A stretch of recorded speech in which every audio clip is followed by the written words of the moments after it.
بسم اللہ الرحمن الرحیم۔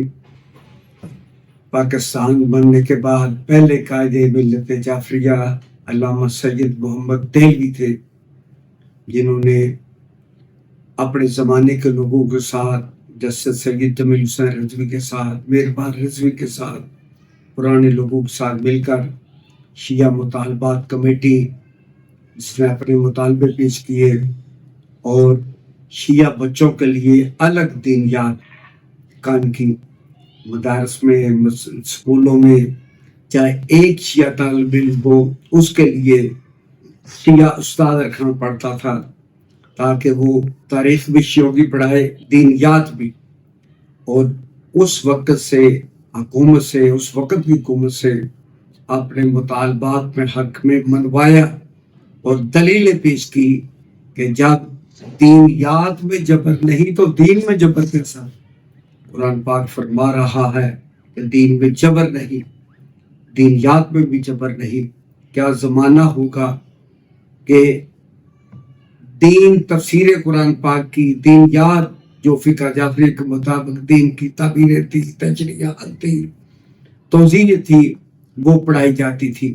کیا زمانہ ہوگا جس میں شیعہ بچوں کو الگ تعلیم دی جاتی تھی، شیعہ بچوں کو پڑھانے کے لیے الگ ٹیچر رکھا جاتا تھا۔ اسی زمانے میں ایوب خان سے کے بعد یا خان صاحب آئے، پھر بھٹو صاحب آئے، پھر ضیاء الحق آئے۔ ضیاء الحق کے زمانے میں یہ جب اس نے نظام مصطفیٰ کی تحریک چلی بھٹو کے خلاف، ضیاء الحق نے بھی اسلام کا لباس اوڑھ کے آیا، زکوٰۃ و شر کا نظام نافذ کیا اور بینکوں سے زکوٰۃ کی کٹوتی شروع کی۔ علماء کرام نے، مولانا مالک کاندھلوی صاحب نے، آج بھی ریکارڈ پہ یہ بات موجود ہے، انہوں نے کہا پہلا مارشاءاللہ حضرت ابوبکر صدیق کے لیے ہے، یعنی ضیاء الحق کے مارشاءاللہ کو کور دینے کے لیے پہلے خلیفہ کا سہارا لیا گیا۔ وہ مولانا محمد مالک کاندھلوی نے، آج بھی شیخ صوفی کے ساتھ، ہر زمانے میں مولوی یزید کے بھی ساتھ ہے، مولوی ابو جہل کے ساتھ ہے، بتاتے رہے ہر زمانے کی آمریت کو سہارا دیا کہ ان مولویوں نے دیا۔ قتل حسین کے علیہ السلام کے فتوے دیے تو قاضی شرح نے دیے، سارے مولوی یزید کے ساتھ تھے، اس لیے کہ پیسے مل رہے تھے۔ ضیاء الحق نے بھی مذہبی جماعتوں کو خریدا، سب کے سب مذہبی لوگ ضیاء الحق کے ساتھ چلے گئے۔ جب پتہ چلا کہ وہ تو اندر سے کچھ اور ہے، باہر سے اس نے لبادہ اڑا ہوئے اسلام کا، پھر آہستہ آہستہ ٹوٹتے ہوئے ایک دو آدمی باہر آتے گئے۔ مولانا مفتی محمود صاحب کا انتقال ہو گیا، ان کے بیٹے مولانا فضل الرحمان صاحب، اس زمانے میں جوانی تھی، انقلابیت تھی، انقلاب تھا، ان کے اختلاف کیا ضیاء الحق سے، جیل میں ساری زندگی نظر بندی میں کٹی گئی، جیل میں رہے۔ لیکن مولانا شاہ محمد نورانی صاحب کو بھی پتہ چل گیا کہ ضیاء الحق کا جملہ ہے کہ ضیاء الحق ٹھنڈا دوزخ ہے۔ دیر کے بعد پتہ چلتا کہ اسلام کے لبادے میں جو ہمیں ٹھنڈک مل رہی تھی، دراصل یہ دوزخ کی گرمائش تھی، یہ ٹھنڈا دوزخ ہے، محسوس دیر بعد ہوتا ہے کہ میں دوزخ میں۔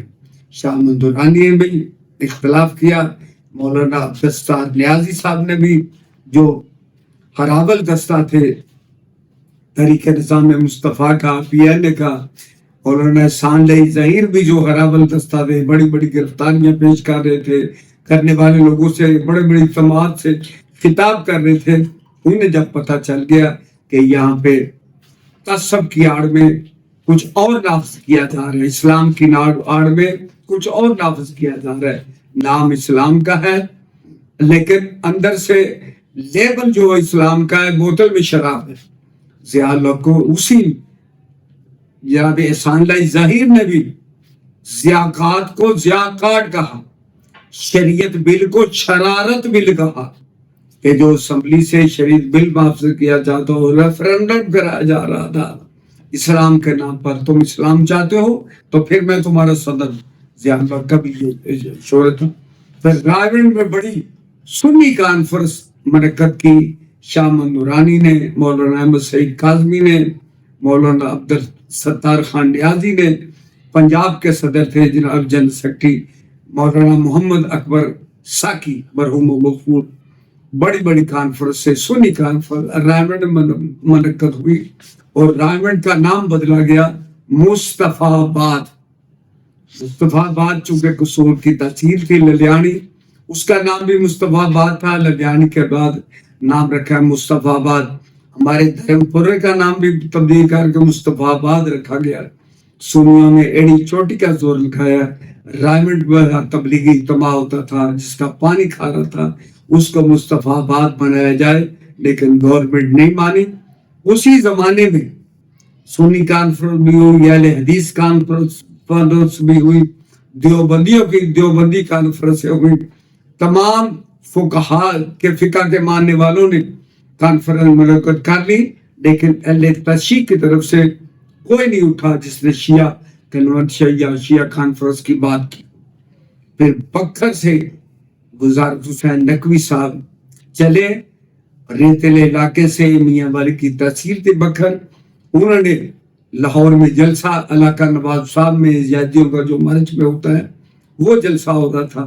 اس سے آ کر انہوں نے خطاب کیا اور ان کی ربائی مجھے آج بھی امام حسین علیہ السلام کے جو اشعار پڑھے وزارت حسین نقوی نے، وہ مجلس سے خطاب کرتے ہوئے انہوں نے کہا میں سوچ رہا تھا کہ لاہور علم و ادب کا گہوارہ ہے، یہاں سے آواز اٹھے گی.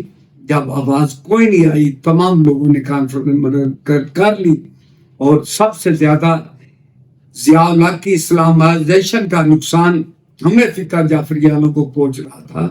وزارت حسین نقوی نے کہا کہ میں لاہور کا انتظار کیا، جب کوئی نہیں اٹھا تو پھر میں نے بکھر سے چلا اور اپنی گاڑی میں یہاں تک لاہور تک آیا. اور مجالس بابو صاحب میں ہو رہی تھی، یہ علاقہ نواب صاحب میں ہو رہی تھی، جہاں جہاں بھی کم ازداری تھی، ان کا چند گنتی کے مجالس تھی. اس سے خطاب کرتے ہوئے وزارت حسین نقوی نے، نوجوانی کا آپ کا دور تھا اس زمانہ تھا، امام حسین علیہ السلام کے مشہور اشعار پڑھے. تربت شبیر سے آواز آتی ہے سنو، روز و شب اس قوم کے کرب و بلا سے کم رہی. پھر سریر آرا ہوئے ہیں عصر حاضر کے یزید، فیصلہ کرنا پڑے گا وہ نہیں یا ہم نہیں. وزارت حسین نقوی نے فضا تیار کر رہی، لوگ تیار تھے کہ کوئی بولے. وزارت حسین نقوی نے فضا بالکل، لوگ چوک در چوک حاضر ہوئے اور وزارت حسین نقوی نے اعلان کیا کہ فلاں تاریخ کو بکھر کنونشن ہوگا، وہاں پہ یہ قیادت چنی جائے گی، وہاں پہ انتخاب ہوگا. جو ہم پہ فقہ دوسری مسلط کی جا رہی ہے، اسلامائزیشن مسلط کی جا رہی ہے، وہاں پہ انتخاب ہوگا کہ کون فقہ جعفریہ کی بات کرے گا، کون فقہ جعفری کو جانتا ہے، کون فقہ جعفری کا مت ہے. 100 ہینڈ پمپ بکھر کی سرزمین پہ اس کنونشن کے لیے وزارت حسین نقوی نے بتایا کہ ہم نے اہتمام کر لیا ہے، انتظام کر لیا. بڑا سا پنڈال لگایا، پھر آرائشی دروازے، آرچی دروازے کی تعمیر کرائے گئے. بکھر کو چوک در جو لوگ بسوں میں گئے. مجھے بھی شرف حاصل ہے کہ 2 بسیں لاہور سے لے کر مفتی جعفر حسین جس میں گھر بننے تھے اس کو انوسن کیا گیا.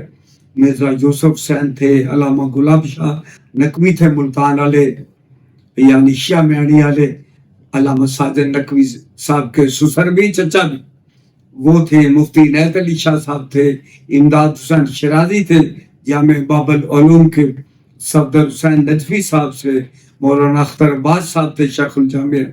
بڑے بڑے چاروں پاکر صاحب کے چاروں صوبوں سے علماء کرام جید ابا پوش، امام پوش وہ وہاں شریک ہوئے. جو خطیب تھے نوجوان اس زمانے میں علامہ عرفان حیدر عابدی صاحب، وہ بھی کراچی سے تشریف لائے. نوجوان شاعر تھے محسن نقوی شہید، وہ بھی بکھر میں تشریف لائے. اس کنونشن کے وہ اسٹیج سیکرٹری.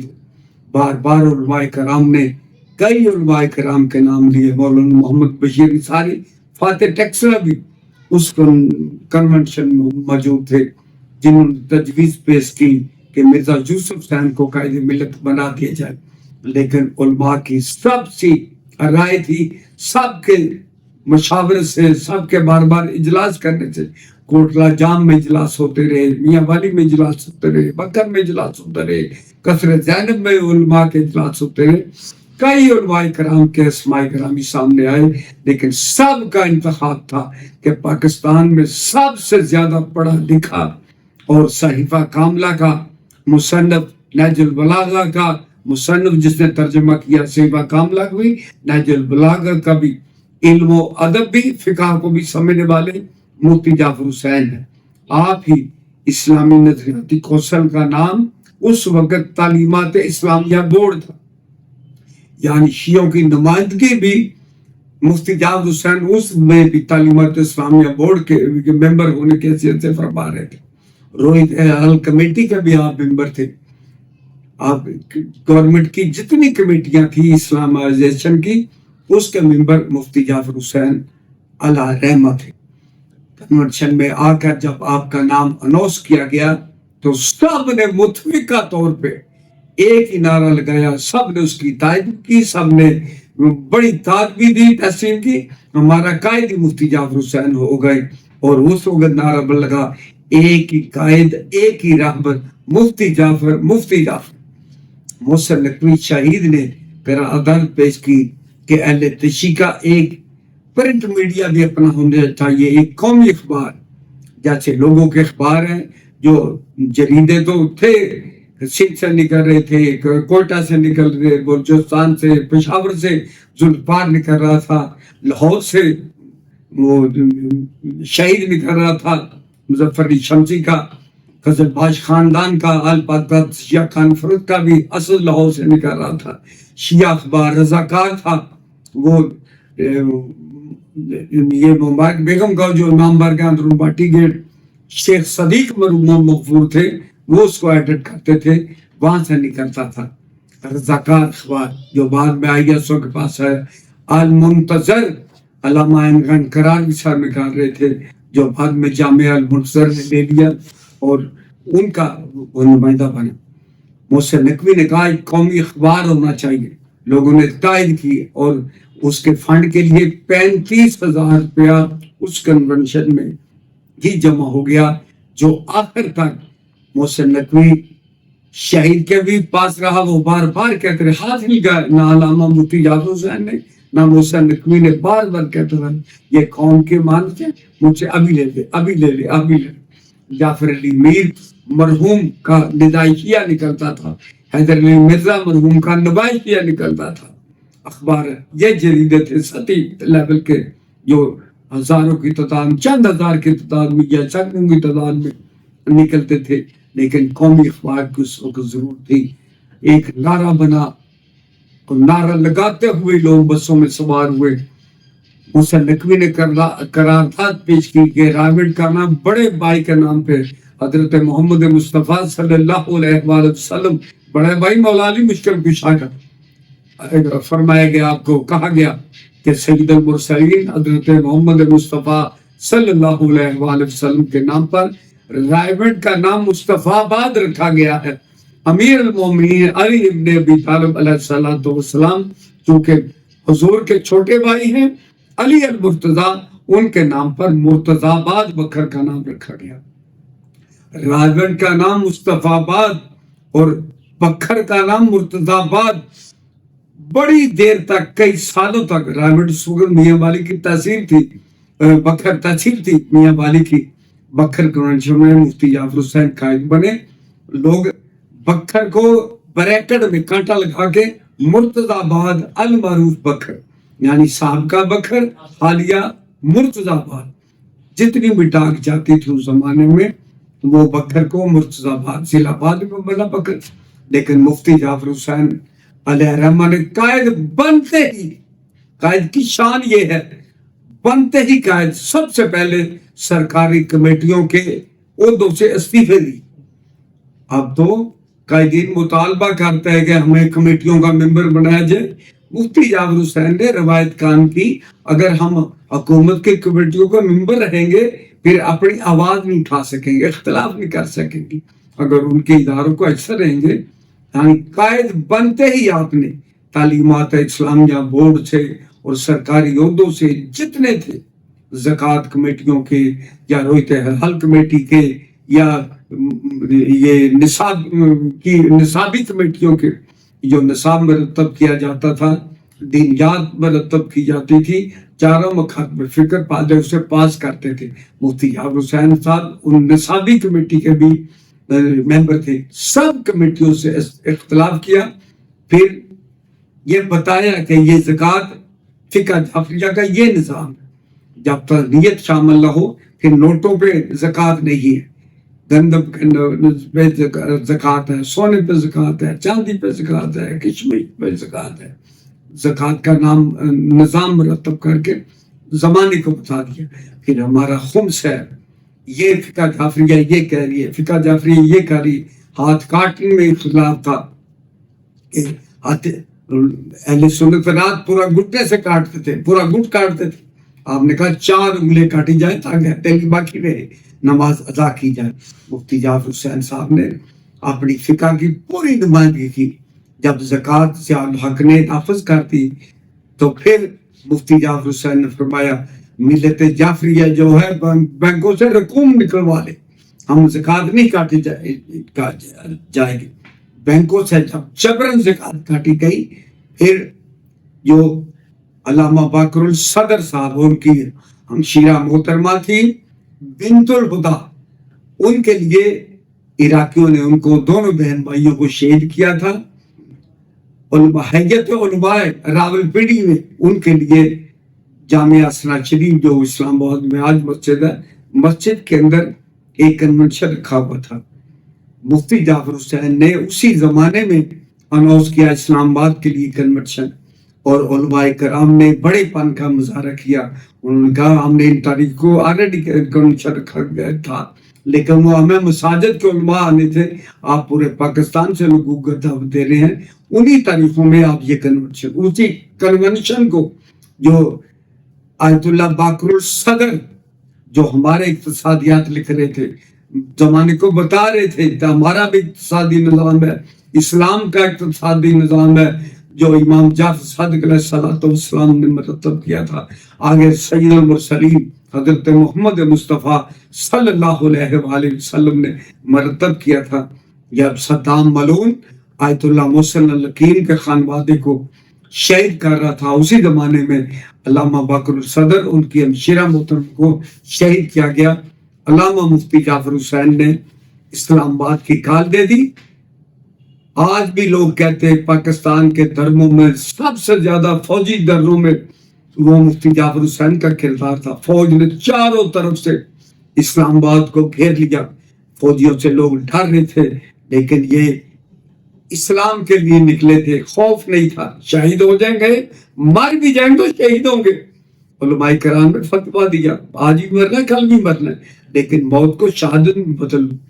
چاروں طرف سے لوگ آئے بسوں گاڑیوں میں، آرمی کو حصار کو توڑا اور اسلام آباد میں داخل ہوئے۔ ہاکی گراؤنڈ میں بڑا کنونشن منعقد کیا، عوام سارے جمع ہوئے ہاکی گراؤنڈ میں اسلام آباد کی، لیکن علماء کرام مشاورت کے لیے یہ مسجد اسرار شریعہ جو ہے اس میں جمع ہوتے رہے، طے کرتے رہے کل کیا بنے گا، کل کیا کرنا ہے، کیا کرنا۔ اللہ مغل فام ہاشمی بھی جوانی کا آپ کا وقت تھا، لیکن سید علماء سینئر علماء اور تھے، مشاورت میں آپ شامل تھے، لیکن لوگوں ہجوم کو اکساتے رہے، ہجوم کو گرم رکھا، ابارتے رہے۔ اور محمود ہارون وزیر داخلہ تھے، ہارون فیملی، حضور ہارون خاندان، ان کے نام پہ کراچی میں بڑی بڑی ہارون پولیس، بڑے بڑے سربراہ اور لوگ شاہراہیں ہیں سڑکوں کے نام پہ، ان کو ضیاء الحق نے محمود ہارون کو وزیر داخلہ بنایا۔ وزیر داخلہ سے مفتی جعفر حسین علیہ رحمہ کی قیادت میں، قائد ملت کی قیادت میں ملاقات ہوئی۔ قائدین میں اختر حسین شاہ کمالوی، کرنل فدا حسین، خاقان بابر، علماء کرام میں سے علامہ گلاب شاہ صاحب، مفتی عنایت علی شاہ صاحب، علامہ اور ملتان کے امداد حسین شیرازی صاحب، یہ جاتے رہے۔ جب محمود ہارون نے یادداشت وفد سے لی کہ یہ وفد کی یہ مطالبات ہیں. اس نے ٹائم مانگا کہ میں ضیاء الحق سے مشاورت کر لوں, آپ کے مطالبات تمام کرتا ہوں, ضیاء الحق کو پیش کرتا ہوں. محمود ہارون صاحب وزیر داخلہ پورے ڈیلیگیشن کو, پورے وفد کو اپنے دفتر میں بٹھا کر, وزارت داخلہ کے دفتر میں بٹھا کر ضیاء الحق کو مطالبات منوانے کے لیے یادداشت لے کر وہاں گئے. واپس بھی آئے. کئی گھنٹے تک عوام نے دفتر میں قبضہ رکھا, علماء کرام اندر انتظار کرتے رہے. جب دیکھا کہ وزیر داخلہ واپس نہیں آئے, مفتی جعفر حسین نے وہاں سے دفتر نکل کر دوبارہ مشاورت کی جامعہ اشریہ میں. پھر فیصلہ ہوا کہ سیکریٹریٹ اسلام آباد ایوان صدر کی طرف مارچ کیا جائے. مفتی جعفر حسین نے کافی لیدو ہوئی علماء کے ساتھ, کرام کے ساتھ, کہ مفتی جعفر حسین نے کہا کہ اگر کوئی آرمی نے گولی چلا دی یا کوئی بندہ شہید ہو گیا تو اس کی ذمہ داری قتل کی کس کے کاندھوں پہ ہوگی. تمام علماء کرام نے پھر بھی مولوی گلاب شاہ صاحب کو جاتا ہے, انہوں نے لاہ عمل دیا. ان کو لکے عقیدت ہیں وہ آج وہ دنیا میں نہیں. انہوں نے کہا اگر کوئی بندہ شہید بھی ہو گیا میں محشر میں میں کہوں گا کہ قومی کاج کے لیے شہید ہوا ہے. پھر مفتی جعفر حسین صاحب حق کی گراؤنڈ میں آئے. انہوں نے آ کر فرمایا کہ یہ طے پایا ہے کہ پورا ہجوم جو ہے یہ مارچ کرے گا ایوان صدر کی طرف, لیکن اگلی قطار علماء کرام کی ہوگی. کوئی بندہ, کوئی عوام کا آدمی آپ پیچھے رہیں گے. میں حکم دے رہا ہوں اگلی قیادت علماء کی ہوگی. غازی علماء دین شہید کے لیے انگریزوں کے زمانے میں جب بڑی موومنٹ چلی, علامہ اقبال نے بھی یہی کہا تھا کہ تقریریں علماء کرام کرتے رہے. بازی لے گیا ترکھانوں کا بچہ, 18 سالہ بچہ, اس نے غازی علماء شہید نے مار دیا. علماء کرام بڑی بڑی خطاب کرتے رہے, تقریر کرتے رہے, لوگوں اسلام کو خطرہ ہے, لوگوں مارنے سے راجپال کو جائز ہے. مفتی جعفر حسین نے وہ مثال دی کہ علماء کرام تو فتویٰ دے کر بھاگ جاتے ہیں, چلے جاتے ہیں, گھروں کو چلے جاتے ہیں, زندہ رہتے ہیں, لوگوں کو امام سامنے باندھ کے گولیوں کو نشانہ بنواتے ہیں, لوگوں سے قربانیاں لیتے ہیں. لیکن علماء کرام یہاں قربانی خود دیں گے, تو کہ یہ اسلام کے علماء کرام ہے, دین کے علماء کرام ہے, علماء دین ہے, یہ سب سے آگے چلیں گے. اور مفتی جعفر حسین نے فرمایا میں ان سے بھی آگے چلوں گا, اگر گولی لگے تو قائد ملت کو لگے. وہ لوگ بھاگتے ہوئے چلتے ہوئے ایک دوسرے سبقت لینا چاہتے تھے. وہ جذبہ, وہ ولولہ دید نہیں تھا, وہ لوگوں کا شوق شہادت دید نہیں تھا. بڑے ہجوم ہاکی گراؤنڈ سے نکلا, راستے سے لوگوں نے درختوں کے ڈنڈے بنا لیے, توڑ کے شاخیں توڑ کے ڈنڈے بنا لیے, لوگ لے کر چلے. لیکن مفتی جعفر حسین منع کرتے رہے. ایک درخت کا پتہ نہیں ٹوٹنا چاہیے, پتہ چلے کہ نقصان پہنچانے والے, گراؤ جلاؤ کرنے والے, بلڈنگیں جلانے والے, آبادیاں جاڑنے والے, بستیاں جاڑنے والے اور ہیں, محمد مصطفیٰ کے ماننے والے اور ہیں. ان لوگوں مفتی جعفر حسین نے بار بار رک رک کر مائکروفون کے ذریعے لوگوں کہتے رہے نقصان نہیں پہنچنا چاہیے, کسی گھر کو نقصان سے, کسی املاک کو نقصان, کسی سرکاری دفتر کو نقصان نہیں پہنچنا چاہیے. وہ بڑی شان و شوکت کے ساتھ وہ ہجوم جو تھا, مفتی جعفر حسین راستے میں بارش بھی ہوتی گئی, اسلام آباد کا موسم بھی آتا تھا, کئی دن 3 دن تک وہ دھرنا رہا. اور چاروں طرف سے آرمی نے گھیر لیا تاکہ بھوک سے مر جائیں گے, پیاس سے مر جائیں گے, پانی نہیں جانے دینا, خوراک نہیں جانے دینی. اس کے باوجود لوگ چنوں کی بھوریاں لے کر آئے کہ چنے کھا کر گزارا کیا. قائد ملت میں بھی عوام نے مفتی جعفر حسین کو بڑی بڑی کوٹیوں والوں نے آفر دی کہ ساتھ کہا رہا وہاں آرام کر لے, وہاں چلے جائے. لیکن انہوں نے کہا جہاں وہاں ہوں گے وہی قائد ہوگا. میرے عوام بارش میں ہے, سب ہے, میں بھی نحیف ترین آپ کا بدن تھا, عمر کے آخری حصے میں تھے آپ, لیکن گیٹ کے سامنے, ضیاء الحق کے دروازے کے سامنے قائد ملت کا خیمہ تھا جس میں آپ 3 دن تک قیام کرتے رہے. پھر آمریت کا جبر زور ٹوٹ گیا. اس نے مفتی جعفر حسین کو آفر دی کہ آپ کوئی وفد ترتیب دیں ضیاء ملاقات کرنا چاہتے. کھاریاں میں جا کر جعفر حسین قائد ملت نے فرمایا کہ وہ ہمارے صدر پہ آیا ماندر آنے کے لیے تیار ہے، لیکن یہ ڈر خوف تھا. حبیب جالب نے کہا بندوقوں والے ڈرتے ہیں کہ ناتی لڑکی سے، بینظیر تو بعد میں آئی، پہلے بندوقوں والوں کو ڈرا دیا مفتی جعفر حسین نے. ہم نہت ہیں کرب و بلا میں، ہمیں یہی درس دیتی ہے نا طاقت سے طاقت کو شکست دینا ہے. مفتی جعفر حسین نے اسلام آباد میں ایک وفد ترتیب دیا. اس وفد نے جا کر مذاکرات کھاریاں میں جعلق سے کیے اور قائد ملت جعفریہ کے جو مطالبات تھے سب کے سب اس صدر پاکستان نے، ایک طرف مفتی جعفر حسین کے ان کے وفود کے دستخط، ایک طرف صدر پاکستان وزیر داخلہ اور ان کے ساتھیوں کے دستخط جعلق کے، اور معاہدہ لے کر پاس ہو کر فاتح کی حیثیت اسلام آباد کا پہلے فاتح مفتی جعفر حسین تھا. جعلق للکار رہا تھا، سیاسی لوگوں کو دبا رہا تھا، دبا لیا تھا اس نے، بڑی بڑی تاریخ کو دبا دیا تھا اس نے. MRD اس کے زمانے کی تاریخ تھی، وہ دبا دی. آئین کا 73 کا بحال نہیں کر رہا تھا، وہ دبا دی. لیکن آخری نظریں سیاستدانوں کے بھی، مذہبی جماعتوں کے بھی اگر قائم ہوئی، اگر ٹکی جا کر ٹھہری جا کر، وہ مفتی جعفر حسین پہ ٹھہری. کہ وہ وقت آیا سردار فاروق خان غاری، جناب یہ راؤ رشید جو MRD کے بعد پہلے IG پنجاب تھے، بعد میں MRD کے پنجاب کے صدر بنے، نواب نصر اللہ خان نے اور تمام مذہبی قیادت باری باری مفتی جعفر حسین سے ملاقاتیں کی. اور جب آپ علی تھے پھر بھی وہاں جا کے ہاسپٹل میں البرٹ وکٹر ہال میں اسپتال میں جا کے اسپتال کا جو گورا وارڈ تھی وہاں بھی ملاقاتیں کی. اور جنگ اخبار کے اس وقت کے کالم نگار سینئر ارشاد احمد حقانی تھے. عقیدہ آپ کا کچھ بھی ہو لیکن بڑے صاحب تھے. انہوں نے مفتی جعفر حسین کا آخری انٹرویو کیا جس میں کیا تھا کہ ماشاءاللہ اسلام کی ضد ہے،